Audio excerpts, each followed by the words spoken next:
Tere kuulama, uudised eetris, stuudios Rohke Debelak.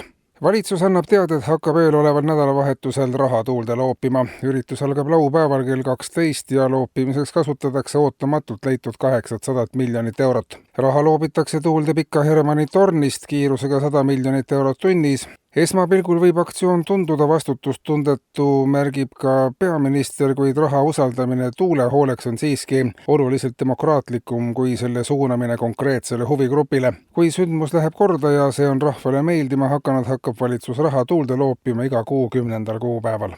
Ja mitmesugust. Eesti teadlased on loonud maailmas unikaalse leiutise demograafilise vetsupoti, mis kogub ja analüüsib kasutajate andmeid riikliku statistika tarbeks. Potile on sisse ehitatud kaamera, kaal ja nutisensorid, mis tuvastavad nii vanusegrupi, kehamassi indeksi kui ka koduse rahulolu taseme. Meil on probleem, et rahvaloendust ei võeta tõsiselt, selgitab projekti juht, aga vetsus käib iga eestlane vähemalt korra päevas. Nii saame kõige täpsemad andmed elanikkonna kohta. Esimeste testide põhjal selgub, et noored istuvad potil keskmiselt 4 minutit, pensionärid kuni 14 minutit. Lisaks avastati, et 63% eestlastest loeb seal endiselt paberlehti, mitte ei vaata nutitelefoni. Uus potimudel edastab andmed otse Statistikaameti serverisse, kus need lähevad arvesse rahvastiku prognoosides. Demograafilised vetsupotid on uuest aastast alates saadaval suuremates sandtehnikapoodides ning neist on suurem abi. Juba järgmisel rahvaloendusel jooksvad andmed aga laekuvad nii, kuidas inimesed ja asutused neid paigaldavad. Kuna demograafiline vetsupott saab olema tasuta,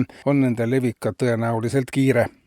Kaitseministeeriumis on analüüsitud aga eile Rakke kandis metsas seenelisi ehmatanud tugeva plahvatuse tagamaid ja ministeerium annab teada, et tegemist ei olnud drooniga, vaid paukuva pakasega. Sellise külma esinemine septembri alguses ei ole sugugi erakordne, sest inimestele tehakse külma üha sagedamini ja kodu asemel ka metsas ja sageli tulebki inimesele pettus nagu välk selgest taevast. Seetõttu ongi kasulikum alati uskuda ametlikku versiooni.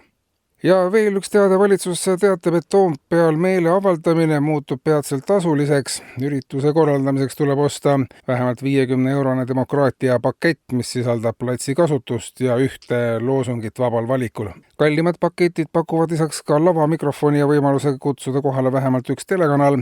VIP-pakett pakub protestijale isikliku politseinikuga eskorti ja tasuta vihmavarju.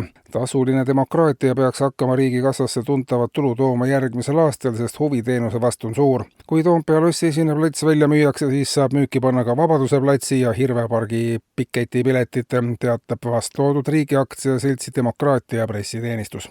Eetris olid uudised.